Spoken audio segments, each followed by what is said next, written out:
Eto si Kuya, kaibigan natin na nagsisikap at nagtitinda ng mga iba't ibang klaseng gamit. Yan. Nakalimutan mo yung ano. Oo nga. Eto Kuya, to, tag 200. Ang binayad ko lang sa kanya, Kuya, 3,200, may bag pa. Tulong niya sa akin. Maraming Tulong salamat niya po. sa akin. Maraming salamat po sa tulong Ayan. nyo. Ayan. Pero Kuya, anong pangalan mo? Si Dudong po. Si Dud- Sa Maranao, untaw ang paso diyan ka. Uy, Maranaw ka? Opo. Tatapang ang Maranaw. Hindi naman. Wala kaming ginagawa Ayan. kundi hanap buhay lang po. Ayan. Pero ang mga Maranaw po masisipag yan. Negosyante. Oo, mga Yan. hanap buhay lang Mga po sa amin. negosyante. Matagal ka na rito sa Opo, Quezon City? Sobra magdadalawang taon na ako. 20 years na. So, dalawang ano na. So, Kuya, ang gusto ko lang, sa pamamagitan ng programa ko, masuportahan ninyo si Dodong. Yan, si Dodong, para sa kanya mga paninda. Yan ang mga paninda niya.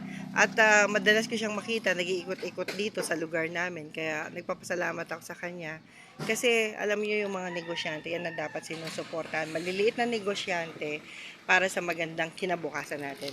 At ako po'y bumili sa kanya ng personal na praktisan. Opo. Si Kuya Dodong. O Kuya Dodong, salamat po sa iyo ha.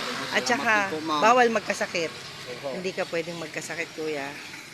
Salamat din po, ma'am. Kaya kailangan pag may tumawad, ibigay. Kung hindi, okay lang naman yun. Ganun talagang buhay. Thank you, Kuya ha. Salamat Ingat po. ka, ingat sa biyahe. Happy New Year! Happy New Year. Okay. So guys, yan po yung aking huling gastos.